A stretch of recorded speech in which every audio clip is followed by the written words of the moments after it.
ကျွန်တော်နာမည်ဦးကိုဖြစ်တယ်ကျွန်တော်က2004ခုနှစ်မှာပြောင်းလဲတယ်ဘုတော်ထဲမှာအချိန်ပြည့်ပါဝင်ဖို့ဆုံးဖြတ်ချက်ချလိုက်တယ်ချပြီးဘာလုပ်ရမလဲလို့ဘုရားကိုဆုတောင်းတဲ့အခါမှာဘုရားကဒီနေရာကိုပဲ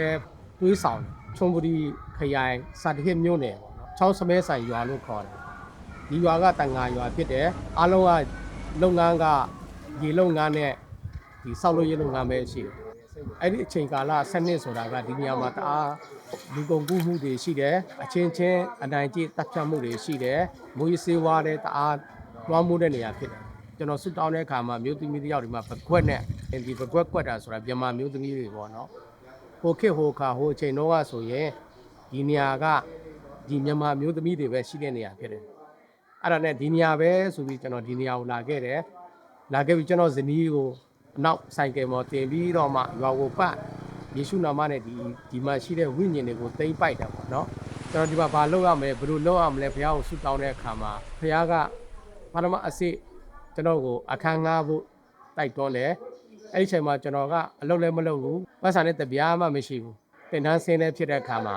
အဲ့ဒီအပတ်မှာကျွန်တော်ကိုတရားပေးဟောတဲ့အခါမှာကျွန်တော်တရားဟောပြီးတော့ခါကျအတင်းတော်လူကြီးတွေကကျွန်တော်ကိုအလှူငွေပေးလိုက်တယ်အဲ့ဒီအလှူငွေနဲ့ကျွန်တော်ကဒီမှာလာပြီးတော့မှအခန်းတစ်ခန်းငှားလိုက်တယ်အခန်းတစ်ခန်းငှားလိုက်ပြီးတဲ့အခါမှာကျွန်တော်ဘာလုပ်ရမလဲလို့ဘုရားကိုဆက်ဆုတောင်းတဲ့အခါမှာကလေးတွေစာတင်ပေးဖို့ဘုရားကဉာဏ်ပညာပေးတယ်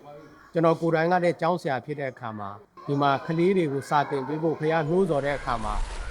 ကျွန်တော်ပြန်ပြီးတော့ဆုတောင်းရပါတယ်အဲ့ဒါကဘေးတွဲတစ်စီးလို့တယ်ပေါ့နော်အဲ့ဒီဘေးတွဲဆိုင်ကယ်ကကျွန်တော်4000နဲ့ကျွန်တော်ရလာတဲ့အခါမှာကလေးတွေကိုလိုက်ခေါ်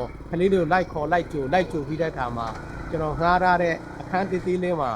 ကလေးတွေကိုစာတင်ပေးခဲ့တယ်အဲ့လိုလုပ်ရင်းနဲ့တစ်နှစ်လောက်ကြာတဲ့အခါမှာကလေးအယောက်40ဖြစ်လာနောက်ပိုင်းကလေးတွေစာတင်ပေးရင်တယောက်ပဲစာတင်ပေးရင်လိုအပ်ချက်တွေအများကြီးရှိလာတယ်သူတို့နေ့လည်စာကျွေးကျင်တယ်သူတို့ကိုကောင်းပညာသင်ပေးကျင်တယ်သူတို့ကိုထိန်းကျောင်းဖို့လည်းကျွန်တော်တယောက်တည်းဆိုတော့တအားခက်ခဲတယ်ဘလို့ထိန်းကျောင်းရမလဲလို့ကျွန်တော်ဘုရားကိုရပြပြန်တောင်းတဲ့အခါမှာဘုရားကကျွန်တော်ကိုချီးမွမ်းခြင်းနဲ့စီယုံသိမ်းသွင်းနိုင်တယ်ဆိုရင်ဒီကလေးတွေကငြိမ်သွားမယ်စီကံတကြဖြစ်သွားမယ်ကျွန်တော်ကိုရပြပြန်ပေးတဲ့အခါမှာကျွန်တော်ကဂီတာတီးလည်းမတတ်ဘူးချီးမွမ်းခြင်းတခြင်းကိုလည်းအဆအဆုံးဆိုမတတ်ဘူးဒါပေမဲ့ဘုရားနှိုးဆော်တဲ့တခြင်းကိုကျွန်တော်ကလေးတွေနဲ့ချီးမွမ်းတဲ့အခါမှာဘုရားမျက်မှောက်တော်ကိုရောက်သွားတယ်မျက်မှောက်တော်ထဲမှာကျွန်တော်တို့လိုအပ်တာတွေကိုဆုတောင်းလာတယ်ကျွန်တော်တို့အဓိကဆုတောင်းတာကပုံပိုင်မြင်နေရဖို့အဆောက်အဦတွေရဖို့ဆုတောင်းလာတဲ့အခါမှာဘုရားကတော့အခုချိန်ထိပုံပိုင်မြင်နေရမပေးသေးဘူးဒါပေမဲ့အဆောက်အဦတွေတော့ဘုရားပေးလာတာဖြစ်တယ်ဒီအဆောက်အဦမှာကောင်းမွန်စာတင်ကြားရတဲ့အခုရဖို့ကျွန်တော်ဆုတောင်းတယ်ဘုရားကဒီအခြေတွေပေးတယ်စာလဲသူတို့တွေထိုင်းစာမြန်မာစာအင်္ဂလိပ်စာသူတို့လည်းတတ်သွားပြီးဖြစ်တယ်ဒီနေ့လုပ်ငန်းခွင်တွေအသီးသီးမှရှိနေပြီးတော့မှတကယ်တမ်းကျတော့သူတို့မိဘတွေကအောက်ခြေလို့သမားတွေဖြစ်တယ်တိုးတော့ဒီကလေးတွေကလာစာကောင်းနဲ့သူတို့ဘဝကိုသူတို့တည်ဆောက်နေတာဖြစ်တယ်ဒီကလေးတွေကလည်းဒီမှာလာပြီးတော့မှသူတို့တတ်နိုင်သမျှပြန်လေပူနေတာတွေရှိတယ်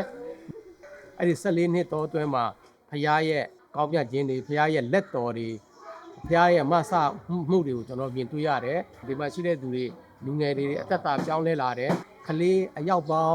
100ကျော်လောက်ကတော့ဖက်တော်ရရှိသွားပြီဖြစ်တယ်မိဘတွေလည်းအသက်တာပြောင်းလဲလာတယ်